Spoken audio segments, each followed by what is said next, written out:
Hello YouTube. This is long overdue. I meant to do this a really long time ago, but things went kind of crazy and I'm finally getting to it now. So last year, when I was in Arizona for the IECC conference, I met up with Dr. Sebastian Echeverri, who is the author of this cool little field guide here. And he was kind enough to sit down with me for a interview about this book and about the writing of this book. And it's taken me until now to actually get it all cut and put together. Sebastian is an expert on jumping spiders, so he's an arachnologist who has mostly focused on salticids, I think. And he now is involved with the Xerces Society, who do a lot with conservation and awareness and that sort of thing. And you should definitely check them out. But without further ado, here it is.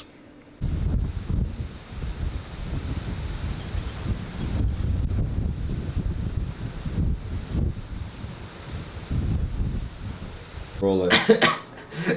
The energy of this is gonna be It's weird. gonna be great. All right. Okay, you've got I've got a copy. I'll hold All a right. copy. Okay. We both have a copy. We both have a copy. All right. I'm here at the IECC conference with Dr. Sebastian Echeverri, who is the author of Spiders of the United States and Canada. And he kindly sent me a copy of this to have a look at. I really like it. Let's start with what made you write this? So I'm going to answer your question in a second, but I need to address the fact that we are sitting in a hotel room and we look exhausted. We do, because we are.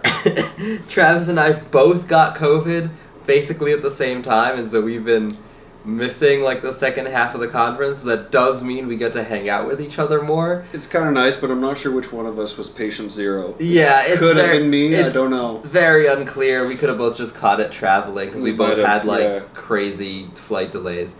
So I'm just gonna. That's why we're like in this weird armchair situation. Yeah. I look like I'm half asleep and my hair's all messed up. I had a lot of fun actually meeting Travis for the first time in person. We worked together. We did a live stream before online. together, and we talked a lot, but never met in person. So this was pretty cool. And so I was really excited when you were like, "Oh, I like your book. I wanted to ask you some questions about it," and I write it. I think I have it in the introduction here, or maybe I put it, maybe not, because one of the nice things about writing stuff is you just forget a little bit of what you wrote. It kind of flows. It's like it was a big process. I'm like that with the videos too. Like, did I put that in? Oh yeah. I have a general memory of like every spider that's in there, but there are a few that like I forgot whether or not it made the cut. But I made this book to be the book that I wish I had when I started getting into spiders. So I was not a spider person until later in my life, despite how much I love them, and how they are like half of my personality these days. I only really started getting into spiders when I started my PhD program in grad school, and before that I knew very little about them. And when I started grad school, I didn't really have like a good introductory resource. Like there are really great spider guides that are huge, that are like really in depth, that go into a lot of detail, that cover a ton of species, that have all the information you need. But for me, that was kind of daunting because I was like, I don't know what there's a lot going on. It was a lot of information to like take it at once. And the other thing was, I did get some of those guides, but I would never bring them with me because they were like really big. And so when I was out in the field, and I saw a spider, I kind of was out of luck. And so I wrote this guide to be something that fits that little niche of, it's really great for beginners. It'll get you a lot of information really quickly. It'll help you figure out what kind of spider you see. Even you may not get the exact species, but you'll know what kind of spider it is. And it's pocketable. It's a really thin, portable format. This is really durably made too. Mm-hmm. That was one of the first things I noticed about it. The pages, like it's thick. Like the pages are really thick. Like this book could withstand some abuse. So like you don't have to be afraid to take this out into the field. And the coil binding helps too, because I mean we all know what happens to like glue bound books. out in the field. So the idea is this is something you can always have in your backpack or anything. If you have big pockets, you can pocket it. But if you have like a sling bag or something, it just slides right in there, and you just leave it in there for whenever you're out. My goal when I wrote it in terms of like helping people with IDs is if I can take someone who previously would be like, I don't know what that is, and get them to the point of saying, oh, I know, that is a orb weaver, or that is a wolf spider. That's a huge win for me, because that means that now those people they know that it's a spider, they know that it's an animal, and they know kind of what that animal's life is like and how it lives as a spider. So each of in the guide, I have it split up in a way that I think really helps with that. Instead of going kind of alphabetically by the like scientific names of the spiders or by their genetic relationships, I've grouped the spiders by how they hunt, because that's the information you're going to see when I see an animal in the wild and it's a spider. Usually I'm going to see, does it have a web? What kind of web does it have? How is it moving around, and where is it? And that is going to help you figure out what kind of spider it is really quickly. And that was sort of the like organizing principle behind the book. And it's not, I won't take credit for coming up with that. There are other field guides that have used that idea, but definitely it is something that I hadn't seen in this format of a guide, this smaller format. I think it is a really helpful way to go about it. I mean, I liked it, like right in your introduction, you have identifying spiders in 3 steps. Like, you sort of take the readers through the process of how you go about this, because I know, like, when I was younger, and when you talk about those great big, compendiums of like a billion species of spider, that's super intimidating, because you feel like you see this spider, you know what it looks like, and then you just start flipping pages, hunting image by image until you see something that you think matches. And I mean, that's asking for mistakes to be made, because often the first thing that you see that looks kind of like it, well, there's 300 more to go. Yeah. That might be closer, might not. The idea of like going by that hunting method, starting there, because that narrows it down so much right from the get-go. I really wanted to, it's the decision-making process that like I use, and that many people who have experience like seeing spiders, that's what we kind of do already in our heads. And I really wanted to make that an explicit part of the book, to teach people this is what professionals are doing. And the thing that I really want to emphasize is steps 1 and 2 are about identifying the spider with the resources in the book. But step 3 is an acknowledgement that you will be stumped, and that's part of the fun. It is. I will definitely testify to that. When I started sort of identifying spiders seriously, it's actually kind of fun when you get stumped. Yeah. Because the way that I've put it in here is that every single arachnologist, so someone who studies or is interested in spiders, before and after you, the reader of this book right now, has and will have the moment where you run up against the sheer diversity of spiders that like cannot be fit into one book. Because there are, I think, in all of the, I have it here, in all of the US and Canada, we have over 4,000 species. And so even in those thick books that we have, you can't fit all of them. And part of the experience is learning to be really comfortable and like happy with, okay, I've narrowed it down this far, and now I'm going to go online and go on Naturalist and ask for help. Go on Bug Guide and ask for help. Post somewhere and say, hey, I saw this, what do you guys think it is? Because that like community aspect is a huge step of exploring wildlife in general. It's one of the things that like the bird watchers have, where they have a whole group of people like getting excited about seeing an animal. That same sort of thing exists with spidering. Yeah. But it's not maybe something that people have talked about as much. You might not be aware of it. And so I wanted to make sure that people know, if you don't know what kind of spider it is, you're actually you have followed the steps correctly. That is part of the process, is finding a spider that you don't know what it is. The other thing that I was really happy that I was able to include, and I want to be clear, every inch of space in this guide was me asking the publisher, can I fit more spiders and more information on this? I got like 2 or 3 extra pages in the actual guide, and I had them move my like author thing to the back so that I could have a whole section about what makes spiders spiders and what makes them special as animals, because step 1 of identification is figure out if you actually have a spider, but I really wanted to give people the ability to, when they see this animal, like, imagine what its life is like. They probably won't have the time, like, the chance to, like, observe it for a long time, because can't sit around all day watching spiders as much as we all would want to. Right, yeah. But there's just a little basic information that kind of gives you a sense of, like, all right, let me put myself in the mind of this animal, how it grows, how it lives, what are the things that actually, like, define it as a spider, because that's also something that I did not really know about until, like, getting, like, into my PhD. Like, I was already studying spiders before I could confidently answer what is the features that define a spider as different from their relatives, like, in other arachnids. Right. And that wasn't a thing that was immediately obvious to me either. Like, I think I did a video on that, Mm-hmm. but it took some research and actually narrowing down what exactly makes a spider a spider. And it is true, a lot of the time people have something in front of them, they just think it's a spider, and it isn't actually a spider at all. But I like the way you've laid this out. I like it. I mean, things are color-coded sort of by hunting style here.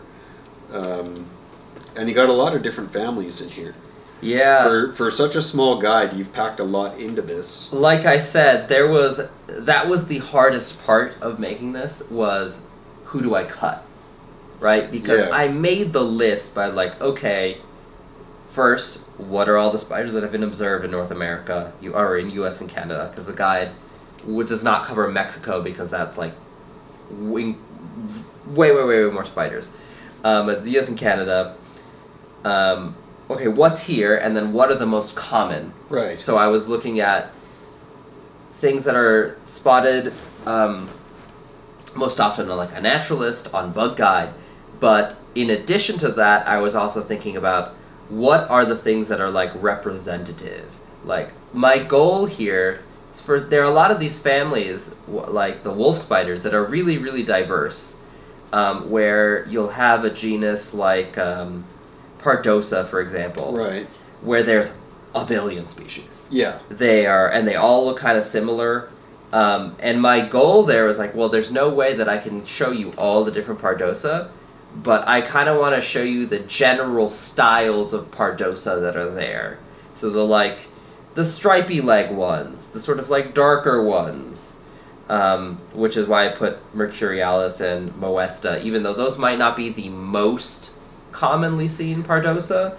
I would pick ones that gave you a greater chance of saying, hey, okay, I've narrowed it down to wolf spider, and this sort of looks like that. Looks an awful lot like this. And so I know that it's probably a Pardosa or a close relative, even if the exact species is in here, because if I just went with the most popular species, sometimes for some of these families you would get, like, 4 spiders that all look very similar, they are just the most common species and they all look the same. But then that wouldn't help people for, say, maybe, like, the 5th or 6th most common ones that look really different and would be very identifiable.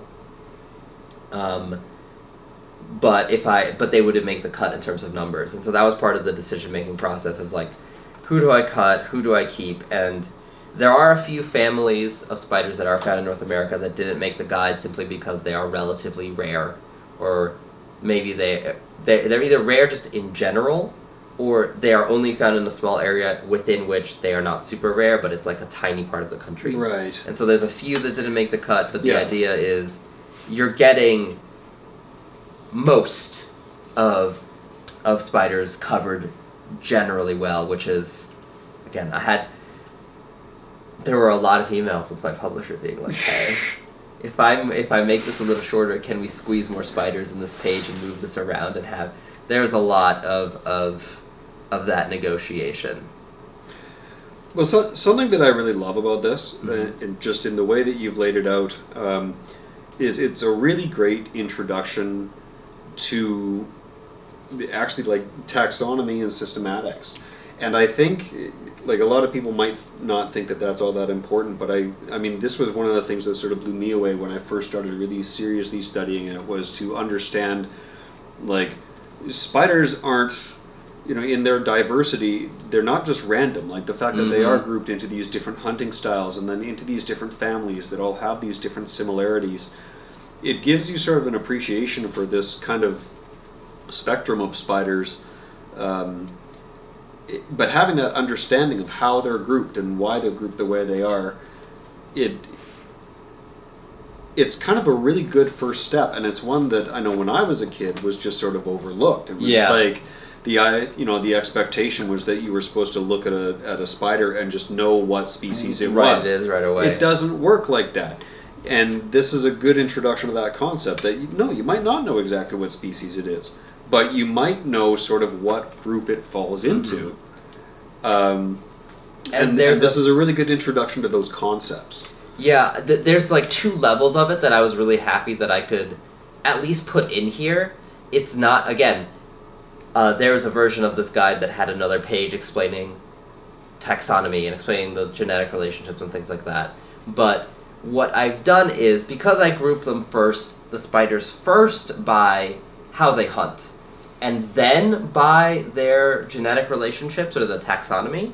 So the color coding, when you open up your guide, you're going to see this beautiful page. It's all color coded, and it has the spiders grouped into their hunting styles. But within that, they're the families, which are like, that is the taxonomic group of these spiders are all related to each other, and they share these general traits. And as you go through the guide, you'll notice two things. One, generally, the spiders within the same hunting family sometimes seem really similar. And then sometimes they are not. So within a family, all those spiders, because that's a genetic grouping, they tend to look pretty similar. They tend to, share characteristics. They tend to share how they build their webs and so on, and like body shape, right? But then within the hunting style, sometimes the body shape and sort of the vibe of the spider will carry between them, and then sometimes you'll get things like, these spiders hunt the same, but they look very different, and that is the hint. They look nothing like each other. That is your hint that these spiders, like, their behavior is similar, but the genetic relationship might be really different. And so there's like those two levels of appreciating that, where part of, discovering just like what evolution is like, often things that look similar or behave similarly, it's a good assumption that they might be more related, but that assumption is not always the case, and then you'll often get things that are not closely related, but behaving in a way that is similar. Right. Yeah, I mean, I'm trying to, like, if you take something like an Uliborid, right, or even what's the genus I'm thinking of now? I can't remember. Certain orb weavers, but it's not Arenaeus. It's got Tetragnatha. No. Actually, that's a great example. Tetragnatha, that works. Take like tetranathids, right? And then compare that to something like Gasteracantha. They look completely different. One's long and skinny on the abdomen, the other's like wide and spiky. And they look nothing like each other. And their orb webs are different too.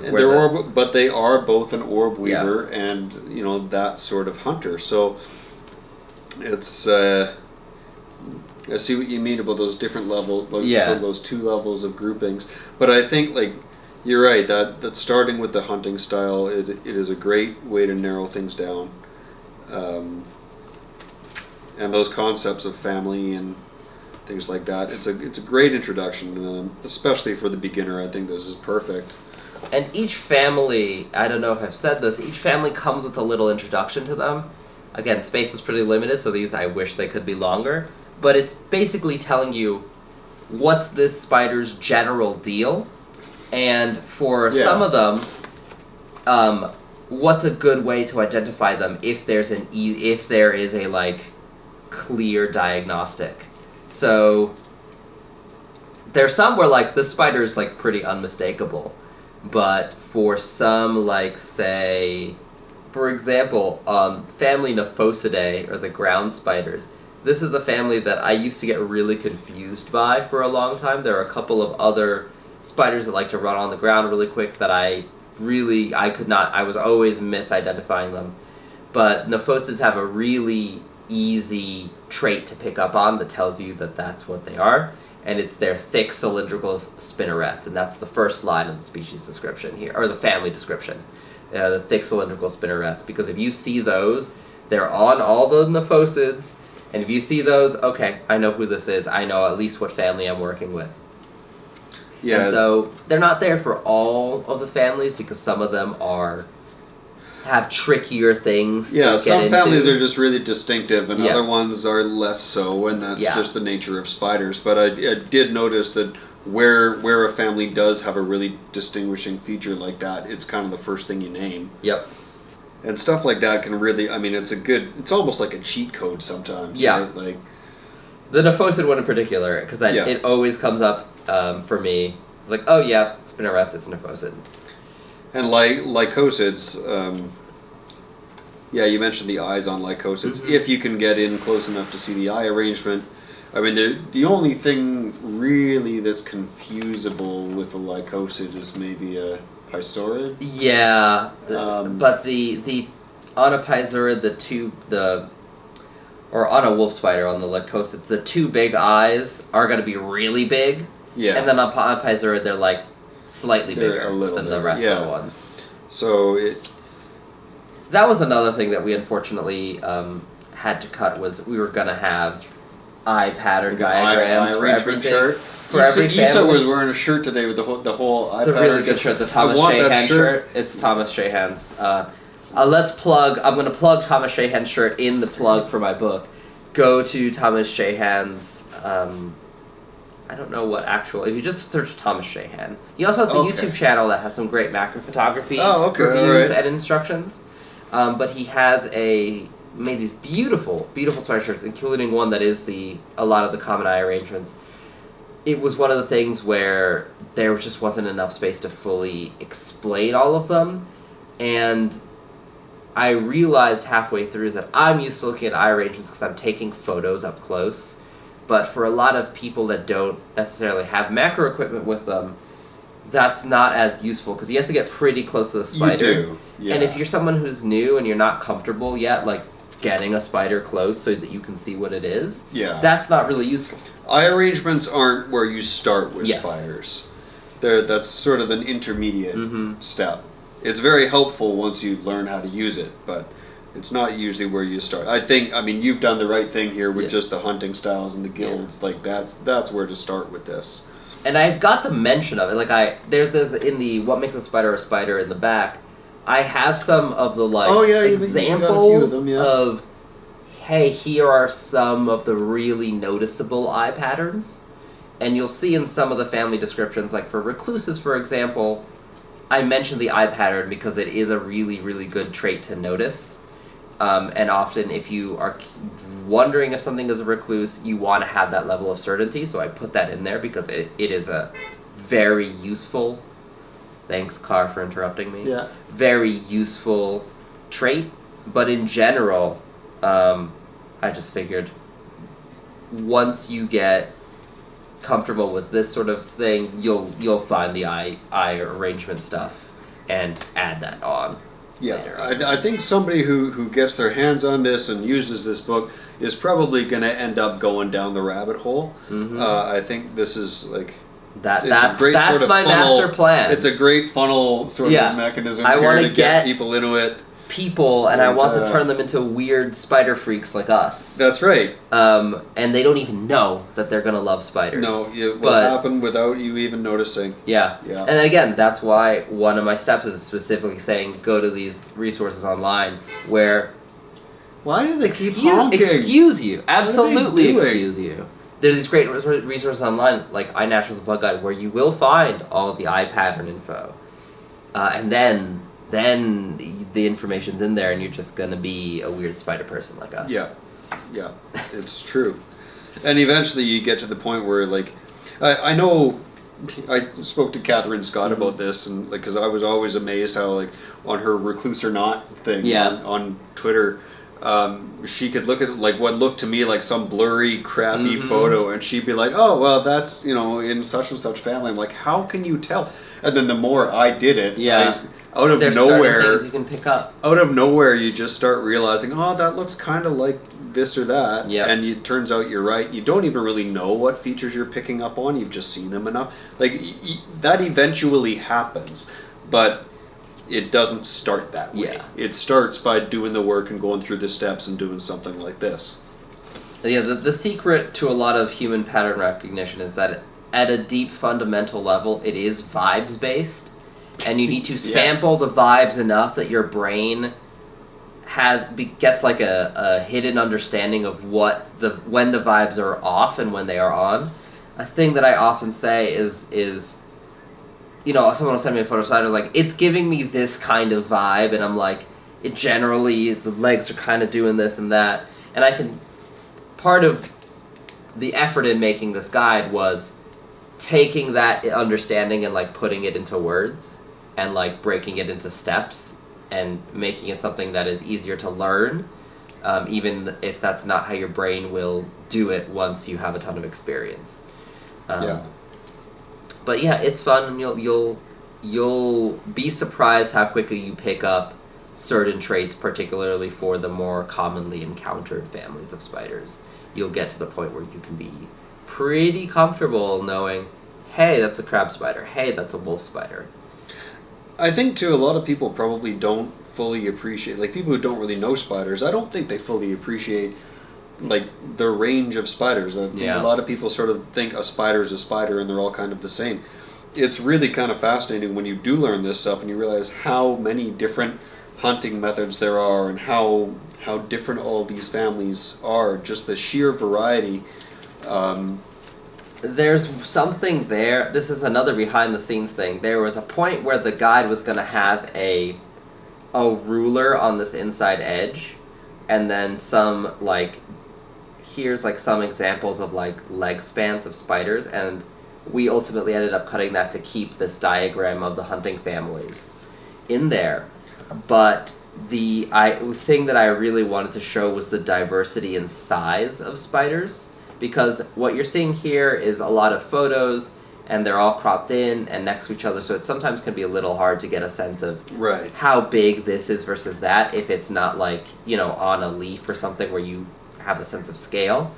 But the secret that you're getting if you're watching this video is that the leg span, well, I guess the leg span of the biggest spider covered in the book would be like this big.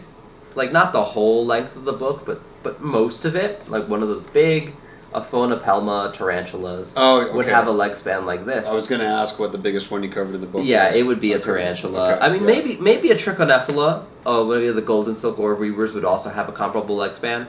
But it would be something around, you know, most of the length of the book. And then the size of the smallest spiders covered in the book would be something like a Rigony? Yeah, you would be getting a Linophiid and a Rigony that, I mean, they're not as small as the smallest spiders in the world, which would be literally the size of the period on the text that I have in here. That's about the size of the smallest spider that lives on Earth. But it's not too much bigger than that. It's maybe the size of, you know, one of these letters. Yeah, you know what I mean? That's what I'm thinking. Like, and maybe even one of the letters on my, like, on the super tiny font photo acknowledgements page. They are really small. And so within this book, you're getting huge spiders, small spiders, everything in between. Spiders that have taken every interpretation of what it is to be a spider and kind of run with that. That's a good way to put it. I mean, you got net casting, you've got the crab spiders, you got the lynx spider. I mean, you've got it's such a good sort of overview of the diversity of spiders. One thing that I will ask people to check out, keep an eye out for the ant mimics. I've made sure to keep... They'll pepper in as you go through. You'll find ant mimics, and not in multiple families, actually, which is a very fun thing. So you'll see that many spiders have evolved to mimic ants. That's always interesting to me because most spiders won't mess with ants. Mm-hmm. And that's the idea. And then on the other end of that, you've got a handful of them that specialize in preying on ants. And the specializations are really amazing. I put it in the common name, so if we go to our space-filling web spiders or cobweb spiders, the eastern ant-eating cobweaver, the Euryopes, those are some of the famous... they do really cool ant hunting. Oh, crazy. So I did not know this spider. This is a new one on me. Yeah, so these hunt Oh, ants. right next to the candy stripe. Okay. Yeah, they hunt in a really fun way where they hunt often on vertical surfaces. They'll basically do this like really fast swing of silk around the ant to trap it down and then like go in for a bite when the ant is pinned. And it is very fast and very hard to see and also really cool. So it's kind of like the snow speeder on an AT-AT walker attack. Exactly. Right. Okay. Yeah. It's 100%. It is 100% that. There's some nephoses. I was hoping you would say it. Well, because I've used that comparison before too. Because when I was studying the eastern parson, I came across a paper that described a nephosid that did something. Oh, I didn't know there was a nephosid. There's some. I forget which species it is, but there is a nephosid that does essentially that. It runs around its prey with silk. It's not the parson, but it is another nephosid. So but that's really cool to know that. I mean, this is very different from a nephosid, obviously, and still does that same kind of. I mean, with snow hunting speeder ants, attack. I think that should be like a technical term. The snow speeder. The snow speeder attack. I think. I mean, like. I think it's gonna be after this video. Yeah. With the snow speeder attacks. Yeah. We gotta find our snow speeder spiders. Yeah. Because it is really. If you find a video of it, it is that one thing trailing line loop pull taut. That's amazing.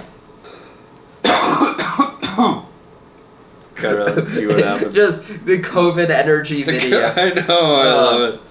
I don't even really feel like I'm missing out that much on the banquet now because this is fun. Yeah, I'm glad we got to hang out. We're talking about spiders. That's right. Yeah, we're chatting. We're cool. Describing the snow speeder attack, hunting style. Here's a fun question: what do you think is like the coolest species that's listed in this book? In your opinion, what do you think is the coolest one? That's tricky because you have to understand listed in this book does include the species that I studied for my PhD. And you've got what, about 150? Yeah, there's a bunch. It's over 150. I think it's like 153 or something. But there are way more photos than that because for a lot of these I have photos of male and female when there is a big there's a big dimorphism. Yeah, I noticed that, and I think that's really helpful because like I'm working on. I'm looking at Missamina vadia right now. Yeah, and I mean, if you saw a male and a female, you would not recognize these as the same species. They look wildly different. Yep. And there's a few cases where I have, for a lot of these you'll also notice, there's a little symbol on a lot of the photos that's basically there to tell you, here's an example of one of these spiders. Some of them will have the kind of same body, but their coloration will be completely different. And all the Misamenas have it. Yeah. A lot of the other craft spiders have it. A lot of spiders have it because there are spiders where there's just so much variation within a species that had I the space, I would have multiple photos of them. But then this wouldn't be something that is so easily travelable. And now I'm trying to pick what the coolest one is. It's hard for me to not immediately go to the weird megalomorphs. I have a thing for trapdoor spiders. I have a thing for purse web spiders.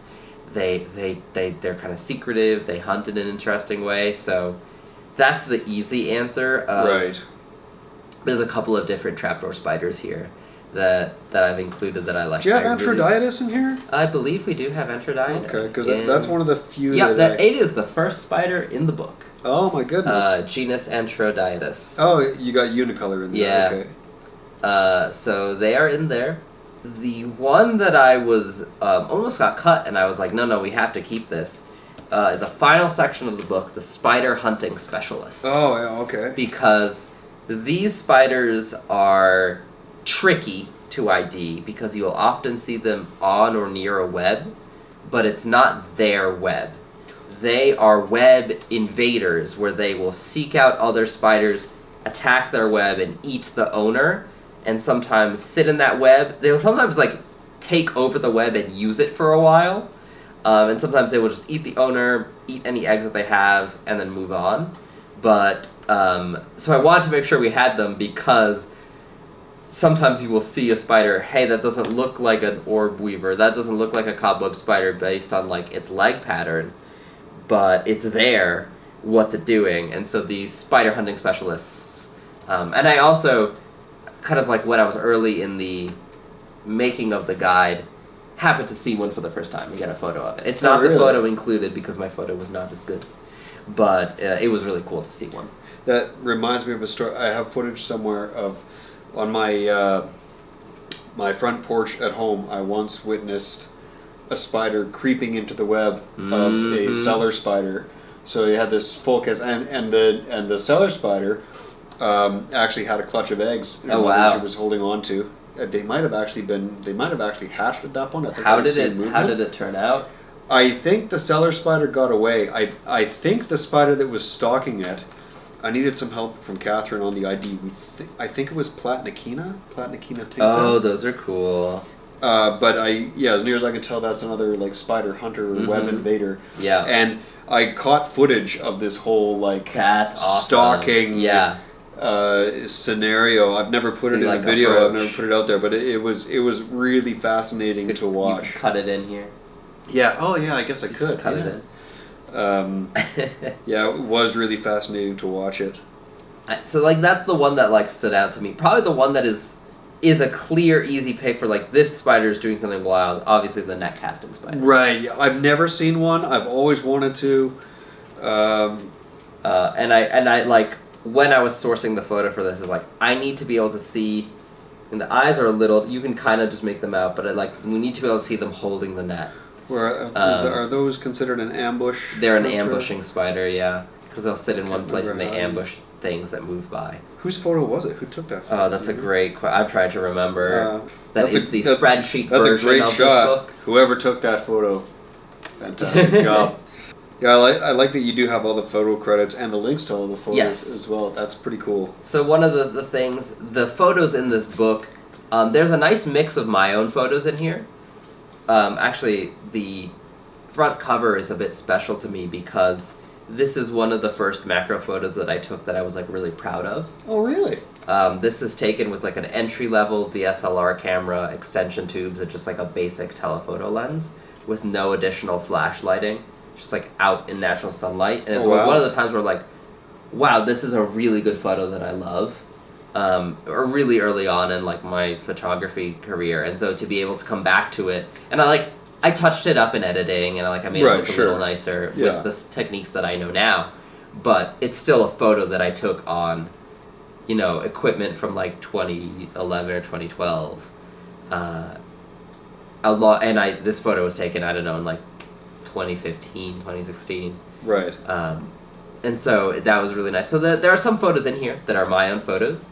But there are plenty of photos here that are from other photographers that are Creative Commons photos that people have put out for licensing.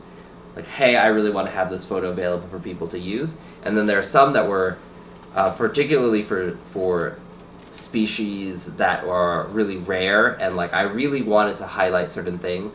And we licensed some of these photos and like went to like, hey, you have this incredible photo. Can I use it in this guide? Yeah. I recognize some names here. Yeah. Marshall Hadeen.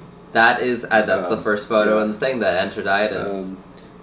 John Rosenfeld. I actually used one of his photos in one of my videos. Nice. He had a photo on Bug Guide that was a really fantastic illustration of cheliceraal teeth. Yeah. And I was discussing those teeth, and it was difficult to find a photo that I could use that really showed those. He had one on Bug Guide, and I wrote to him, and he let me use it. So if you want to find spider photographers to check out the works cited, no, it's the what's the word for what I'm describing here? The COVID brain is hitting. The acknowledgement. Photo credits. The photo credits section. Yeah, is a great little like, hey, here's some really cool photographers. And I will say, one resource that was kind of an unexpected hit for some of these was iNaturalist, because there were some of these photos that I couldn't find something good that was like showing off the right characteristics of the spider that I liked. Right. On other places, and then on iNaturalist there was someone who had just like taken a great observation and put it up there and licensed it for people to use. And so there are some photos here that were found via iNaturalist. I'm glad you mentioned that, because I actually use iNat all the time. Yeah. Pulling photos from my videos, but like a lot of the time it's just a spider that I'm mentioning. It's not the subject of the video, but I'm mentioning it and I want a photo of it. That's one of the really great things about iNat, is that you can go there, you can look up the species, and then you can filter by license. Mm-hmm. So I was able to filter it to just the ones that I knew I could use, as long as I just accredited the photographer, which I always do. And I usually, even though I don't think I have to, I usually drop them a message and let them know that I'm going to use it.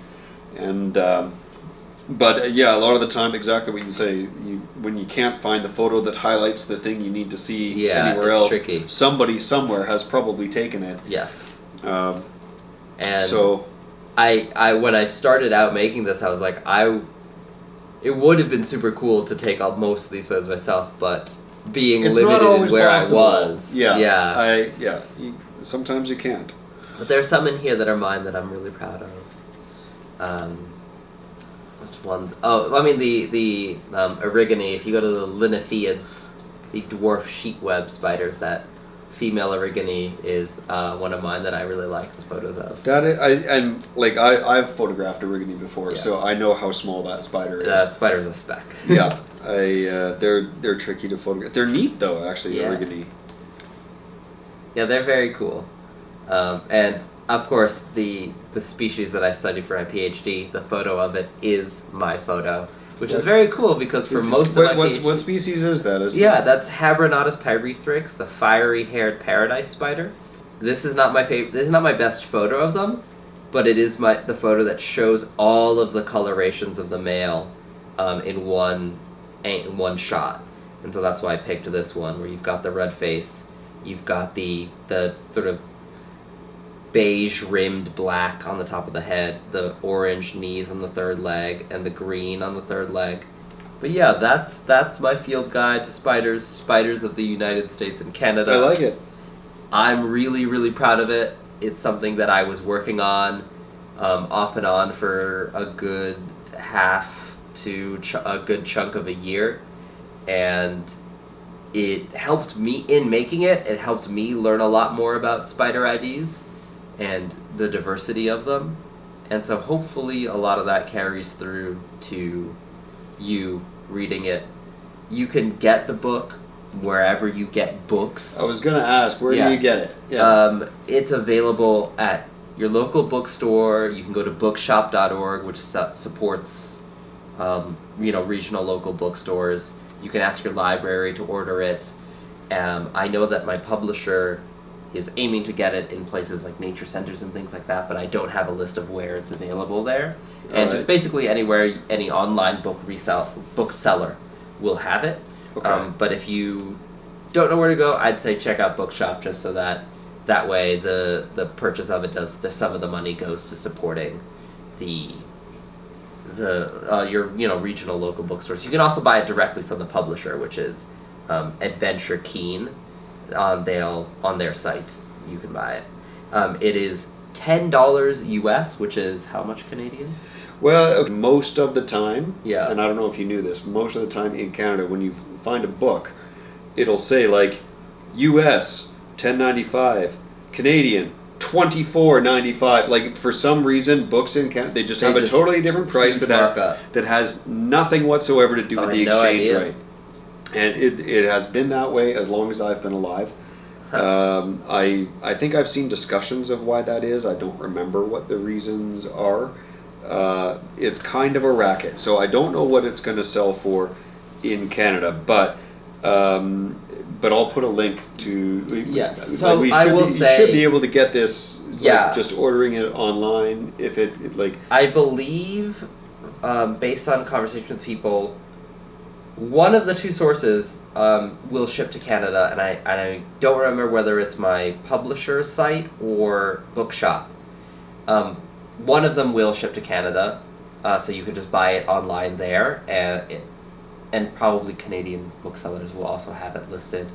There's no Canadian price on it, so maybe it would So just I be don't the know. exchange. I don't know. Because the publisher is based in the U.S. and originally, another behind the scenes fact, the original sort of pitch for the book was focused just on the United States. But when I was coming up with my guide for the spiders, like a lot of the spiders in here were also common spiders in Canada.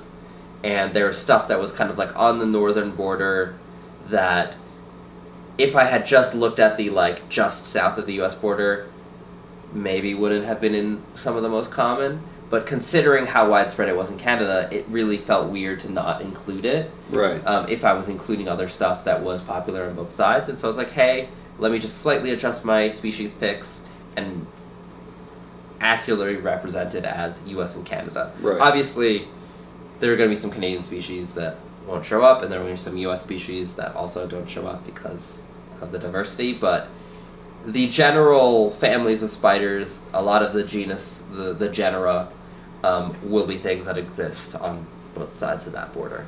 And like I said, it's priced to be really accessible. Yeah, like 10 for US is... For $10, it's a phenomenal tool. Yeah. That again, my goal is this is super accessible, whoever picks it up can get something out of it, and hopefully will bring a lot more people into enjoying spiders. Hopefully. Yeah. All right. Thanks, Well, Travis, for checking thanks out so the much book. for sitting down. And Yeah. I know we're both exhausted. It's the last day of the conference, and we've got to pack, and we have our flights tomorrow. Yeah, it's going to be no fun at all. But at least we got to we talk got for to a do bit. this. Yeah. I appreciate it. Awesome. Yeah. Thanks for coming by. Yeah. And thanks, people, for putting up with the COVID energy. That's right. I promise I'm generally a little more put together. Not going to say put together, but like a little more, Right now, it's you're getting a very particular flavor. Yeah. I think that's true. Yeah. Probably for both of us. So, all right. Cool. I think I gotta shut off the camera now. Yeah, it's probably fun.